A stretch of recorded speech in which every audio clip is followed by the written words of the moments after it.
O termo parece defasado. Chamar de capitalismo já não dá conta de descrever o sistema em que estamos inseridos. Precisamos aprofundar as noções da revolução digital, do conhecimento como fator de produção e do rentismo, esse mecanismo de exploração por excelência. Quem sabe aí, para além do diagnóstico, podemos elaborar melhor os desafios a serem enfrentados, já que eles são novos, mais perversos e estão aí, nos atropelando. Eu sou Paulo Júnior e esse é o Elefante na Sala, o podcast da Editora Elefante, num episódio que fecha essa nossa primeira temporada.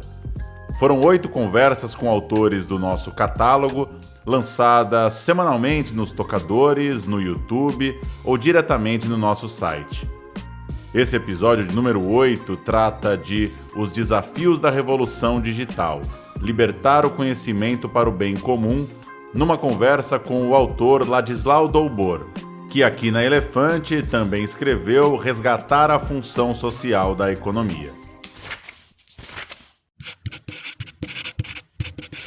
O senhor começa o livro dizendo que nas últimas décadas as coisas mudaram, né? Se referindo ao funcionamento daquilo que a gente se acostumou a chamar de capitalismo. E as coisas mudaram, então, muito por conta dessa revolução digital que tornou a lógica muito mais dura, né? Acelerando a desigualdade e numa base pouco produtiva. Que novo sistema é esse? Qual que é o centro da ideia desse livro? Você sabe que nós temos uma mudança profunda que a gente pode pegar, por exemplo, através do trabalho do André Gortz sobre o imaterial. Você tem o dinheiro hoje é essencialmente um sinal magnético. O dinheiro, esse em papel impresso pelo governo, representa no mundo cerca de 5% apenas da chamada liquidez. 95% são apenas sinais magnéticos, anotações em computadores. Isso permite o dinheiro circular na velocidade da luz, enfim, em todo o planeta, praticamente sem controle. Isso muda profundamente, porque voltei de Angola, o pessoal queria saber na alfândega se eu estou com mais de $5.000 na mala, né? Você vai no BTG Pactual e pede para transferir milhões para um paraíso fiscal, só aperta Enter, né? De certa maneira, nós estamos em outra dimensão.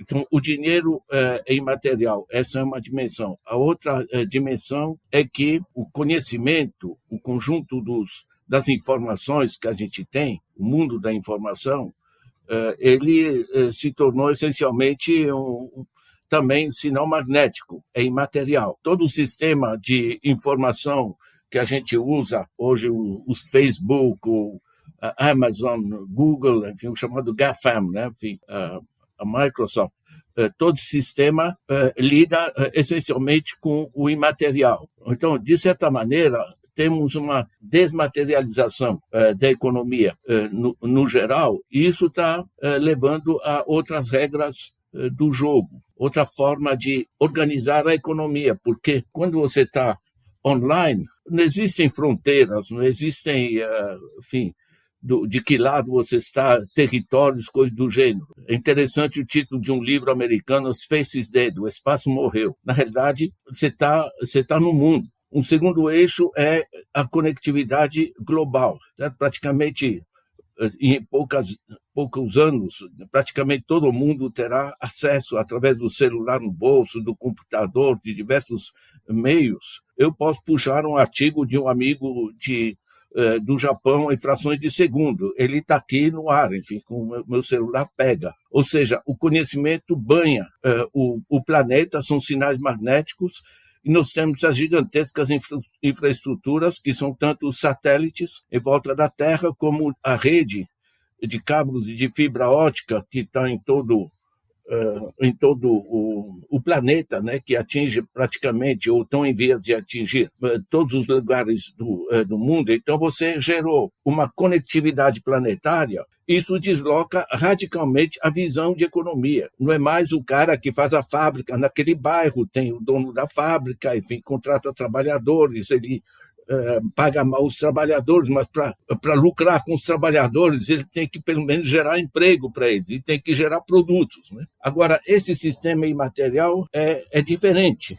Quando, por exemplo, um cara que está em Genebra, uma empresa que está em Genebra, chama Asset Management, né? Gestão de ativos dessas empresas, né? Eles pegam o empréstimo no Japão a 3% ao ano, compram títulos do governo aqui no Brasil a 14,25%, e sem sair de Genebra, sem sair da frente do computador, ele ganha rios de dinheiro desviando parte dos nossos impostos para lucros financeiros. De certa maneira, se você junta o imaterial com a conectividade planetária e a capacidade de grandes grupos internacionais controlarem o conjunto do sistema dessa conectividade, né, que é justamente o GAFAM, que é chamado, né, Google, Apple, Facebook, Amazon, Microsoft, hoje se acrescentam alguns, você mudou o sistema. Tem um livro muito bom do André Gortz, né, que chama O Imaterial, ajuda muito a entender. E do que a gente está chamando isso agora? Nós temos, por exemplo, a Mariana Mazzucato chama isso de capitalismo extrativo, né? Porque o pessoal que ganha esse dinheiro dessa maneira, sem produzir, está extraindo riqueza simplesmente, né? Você vai ter trabalhos de Shoshana Zuboff que mostra que essa conectividade global permite a grandes grupos internacionais puxar informações nossas, informações privadas, no nosso computador, dos nossos celulares, e criou o que ela chama de capitalismo de vigilância. O Robert Reich chama de capitalismo corporativo. Enfim, um conjunto de... O Bauman chama de capitalismo parasitário. O Varoufakis chama de tecnofeudalismo. Quer dizer, você tem um conjunto de pesquisadores de primeira linha internacional, pega, por exemplo, o Stiglitz, que é um prêmio Nobel de economia, que foi economista-chefe do Banco Mundial, que chamam isso de acrescentam diversos adjetivos porque o sistema mudou. Agora, a minha visão nesse livro é o seguinte: eu pego e sistematizo as diversas mudanças e vejo que isso está criando uma outra coisa. Ou seja, a forma de apropriação do excedente social, né, do que as populações produzem pelas elites, mudou. Não é mais um cara que tem uma fábrica e está explorando os trabalhadores através da mais-valia. Hoje, são sistemas financeiros que exploram de maneira absolutamente radical, com o exemplo que eu dei de especulação financeira. Se trata também de uma economia oligopolizada. A gente usa o exemplo do Paxlovid, né, que é um medicamento, não é vacina, é um medicamento para a Covid, e esse medicamento, enfim, está sendo vendido pela Pfizer a $1.390 a caixinha. Certo? A Universidade de Harvard fez a pesquisa, viu que o custo de produção desse medicamento é de $13, e estão vendendo a $1.390. O comentário da empresa é que isso precisa ver o valor que você dá à sua vida, né? E não o custo da nossa produção. Estamos nesse nível diferente, né? Que não é voltar a regular o capitalismo, porque o que a gente está enfrentando não é mais capitalismo. É um sistema global de dinheiro imaterial, extremamente fluido, controlado por um oligopólio planetário, que exige outras medidas, outras formas de enfrentar o sistema. E nessa área do conhecimento, o livro vai tratar ali, né? Vai chamar de conhecimento como principal fator de produção, e a gente vai passar por temas como esse controle da produção, né? Por exemplo, na área de entretenimento, onde quem produz o filme é também dono dos meios de comunicação e distribuição, ou mesmo tratar na universidade, né? O custo de acesso a livros e textos. Enfim, conta um pouco pra gente como é que tem se relacionado esse controle do campo das ideias a esse sistema novo que a gente está tratando. Hoje nós estamos enfrentando um oligopólio planetário, né? Eu fiz um artigo para a Universidade da Califórnia, a pedido deles. Não me pagaram nada, me convidaram porque eu tenho currículo, conhecem os meus trabalhos, né? É investimento meu. Eles navegam nisso, pedem o artigo. Eu escrevi o artigo, publicaram. mas eles terceirizam a publicação dos artigos com a SAGE, né, que é um grupo internacional de publicação de artigos científicos. A SAGE me manda o artigo dizendo que eu posso acessar durante 24 horas o meu artigo que eu escrevi, que não me pagaram, mas que, se eu quiser ler amanhã, certo? Eu tenho que pagar $34 por 24 horas. Depois eu recebi uma sugestão de que eu recomende aos meus amigos que leiam meu artigo, ou seja, para ler meu artigo a cada 24 horas, não podem gravar no seu computador, tá? Você tem acesso por 24 horas que cobram $34, tem uma fortuna. Na realidade, por que é isso? Porque você coloca entraves, né, ao acesso. Isso aí tem a batalha contrária, que é o Open Access, que é o Creative Commons. Por exemplo, você pega o meu site, tem cerca de 1.500 títulos, nós somos uma rede que disponibiliza tudo online gratuitamente, o que não me gera custos, mas que permite que mais gente acesse a esse conhecimento. O conhecimento, uma vez criado, ele pode ser generalizado para todo o planeta sem custos adicionais. Os chineses traduziram um livro meu, A Era do Capital Improdutivo. Não me tira pedaço o fato de um monte de gente na China ler o meu livro. Se eu pego meu celular, né, eu tenho lá, quando muito, 5% de trabalho físico e de matéria-prima, né? Quer dizer, a indústria. Né? 95% do valor do celular é conhecimento incorporado, são ideias. Essas ideias podem circular pelo planeta. Daí, a batalha dos grandes grupos internacionais, pega a Elsevier, por exemplo, de dificultar o acesso para poder cobrar. Agora, o conhecimento pode ser generalizado. Por que a China acelerou de tal maneira os seus progressos científicos?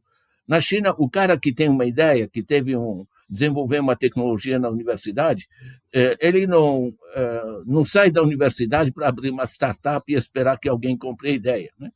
Ele recebe um bônus e o avanço científico dele é repassado para todo o sistema universitário da China e os centros de pesquisa. Está entendendo?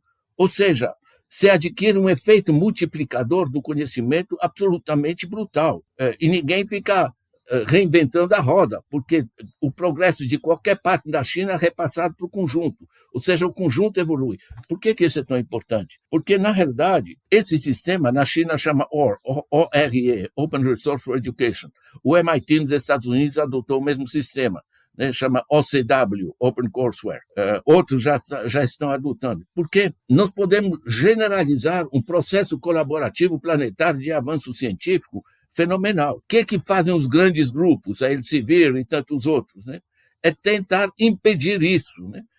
Dizem que é pirataria, enfim, todo o que a gente ouve no rádio, essas coisas. Então você tem uma tensão entre os avanços científico-tecnológicos, que são de cientistas, essencialmente, que permitem imensos avanços e imensas possibilidades de progresso, e você tem uma batalha dos grandes grupos, das corporações, que querem colocar pedágio em cada conhecimento para mamar simplesmente sobre o trabalho dos outros. Né? É uma imensa transformação, porque justamente as ideias estão no centro da economia. Por que tem essa batalha dos grandes grupos internacionais de privatizar a educação no Brasil? Isso faz parte dessa tensão.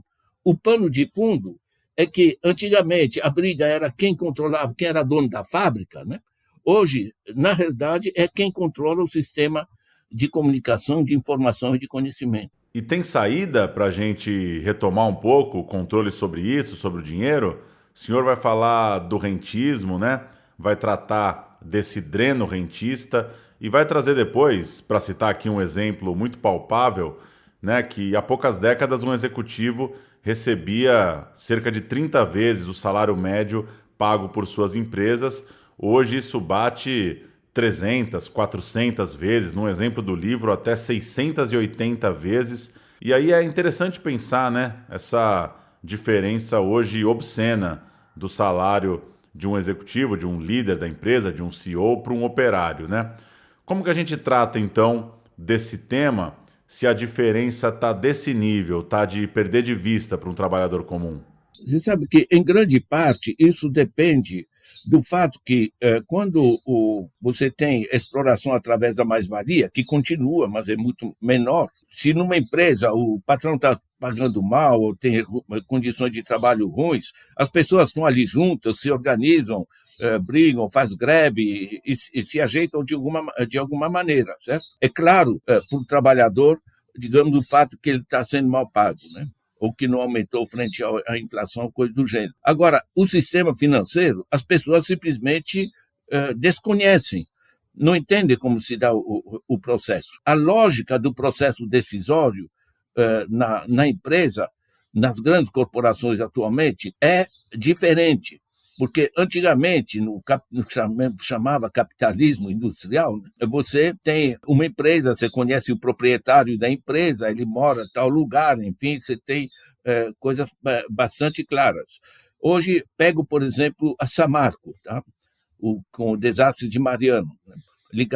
Controlado pela Vale, pelo Bradesco, pela Billiton Internacional e outros grupos. Você não tem um proprietário, claro, da Samarco. Você tem um conselho de administração que é nomeado através dos grandes acionistas, a Billiton, a Vale, Bradesco, etc. Então, a gente chama eles internacionalmente de absentee owners, de proprietários ausentes. Quando começou a vazar a barragem da Samarco em Mariana, eles viram, já sabiam, havia 2 anos que estava vazando, né? Agora, a opção deles era entre consertar a barragem, que significava investir dinheiro na própria empresa, ou pagar mais dividendos. Eles optaram por pagar mais dividendos, porque pagando mais dividendos, para a gente é ausente, tá? Que está na Austrália, que está em diversos lugares do mundo, são acionistas. Quando você privatiza uma empresa, você desnacionaliza também. Qualquer grupo internacional compra essas ações e passa a controlar. Eles passam a ter, digamos, uma capacidade de extração dentro do país. Certo? Agora, se essa Samarco, o Conselho de Administração, não paga mais dividendos para os proprietários nacionais e internacionais, para esse pessoal da área de finanças, o que acontece? O próprio bônus deles vai ser reduzido. Resultado, você não tem mais uma gestão na empresa pensando no futuro da empresa, no desenvolvimento do país, ou gerar emprego, ou gerar produto útil, coisa do gênero. Eles pensam simplesmente em como maximizar a extração financeira. Isso foi ajudado porque esses grupos têm suficiente poder para eliminar os impostos, né? Com a Lei Candir, esses grupos que produzem para exportação não pagam imposto, ou seja, você gera simplesmente um dreno financeiro. Por que é tão importante isso? Porque é diferente um capitalista, digamos, tradicional, o cara, sei lá, tem uma fábrica de bicicleta. Esse cara, se ele reinveste na empresa, ele está interessado nisso, está aumentando o capital. Né? Aqui não, é um sistema de dreno. Então, isso muda o caráter do que a gente chamava o capitalismo, porque no centro do capitalismo tem um conceito de acumulação de capital. O cara tem uma empresa, ele explora os trabalhadores, tem mais valia, investe em mais empresas, compra mais máquinas, isso vai aumentando o capital do país. Agora, esse dreno financeiro, através da Billiton, dos acionistas do Bradesco e de outros, que lucram simplesmente exportando o recurso natural de um país e nem sequer pagam imposto, isso naturalmente gera um sistema muito falho e que deforma e que permite essas remunerações fabulosas de executivos, né, que para mais de 300, e alguém, no caso da empresa britânica, aí que eu menciono, mais de 600 vezes o salário médio da empresa, porque isso está junto, é dinheiro que eles extraem da empresa e que se transforma em lucros de acionistas, em dividendos, né? Em vez de ser reinvestimento. É sempre a pessoa pensar assim, por exemplo, quando você tem, com a decisão da Petrobras absurda, de levar os preços do petróleo para o nível dos preços internacionais, que não era necessário, porque o petróleo está no Brasil, é nosso. Né? Você pensa o seguinte, o lucro superior, porque um monte de gente passou a pagar mais pelo botijão de gás, por encher o tanque de gasolina, etc. Todo esse dinheiro de toda essa população vai para alguém, né? Então, esse lucro a mais da Petrobras, você podia aumentar a situação, melhorar a situação dos trabalhadores, você podia reinvestir na empresa para gerar maior capacidade produtiva, você podia pagar mais impostos para esse produto que é da nação, né, que está na terra, servir para financiar infraestrutura, saúde, etc. Ou você pode aumentar o lucro dos que compraram as ações da empresa, né, os dividendos, o sistema extrativo. No caso, claro, grande parte de todo esse empobrecimento da população, que pagou muito mais caro pelo gás, pela gasolina, etc., certo? Todo esse dinheiro foi essencialmente para dividendos. Dividendos pagos a quem? Aos acionistas. Acionistas que são nacionais, mas também internacionais. Isso se chama financiarização, né? Quer dizer, isso deforma profundamente todo o sistema, porque fragiliza o crescimento. Por que a China se desenvolve tão rapidamente? De um lado, aquilo que eu mencionei, ela assegura um sistema colaborativo de construção de ciência e tecnologia, certo? Mas, por outro lado, ela tem um sistema extremamente forte de controle de agiotagem, né? Você, para pegar um empréstimo na China, você vai pagar 4,6%, o último cifra que eu paguei, 4,6% ao ano. Desconta a inflação de 2%, é um juro real de 2,6% ao ano. No Brasil, eu tenho os dados do Banco Central, o juro para a família, em média, 54%. Isso sem falar do rotativo do cartão, que está 430. Sabe, o pessoal, eu apresento esses números em reuniões internacionais, o pessoal sorri, né, porque eles não acreditam que não estamos na Idade Média, né? O século XXI tem um país que faz agiotagem dessa maneira. O Brasil não é um país pobre, mas se trata de resgatar tanto o uso do conhecimento como o uso do dinheiro, que são motores que ajudam a dinamizar o desenvolvimento, tem que se resgatar para as necessidades da sociedade. Nós temos que assegurar uma sociedade que seja economicamente viável, mas também socialmente justa e ambientalmente sustentável. É o tripé básico, aceito mundialmente. E nós temos o dinheiro necessário. Eu faço um cálculo muito simples, apresento também no livro, né? Você pega o PIB do Brasil, 12 trilhões de reais, divide pela população 215 milhões, isso dá 17 mil reais por mês por família de 4 pessoas. O que a gente produz de bens e serviços dá para todo mundo viver de maneira digna e confortável. É só reduzir um pouco a desigualdade, né? De certa maneira, nosso problema não é econômico, nosso problema é de organização política e social. Nós temos que assegurar que o dinheiro, a ciência, a tecnologia, todas as nossas capacidades produtivas sirvam para desenvolver o país e não sejam extraídos pelo sistema financeiro ou sistema de controle de ciência e tecnologia. Maravilha, Ladislau. Muito obrigado pelo papo, por compartilhar suas ideias aqui com a gente e complementar tudo que já vem com os seus livros. Valeu. Maravilha. Abraço, tudo de bom.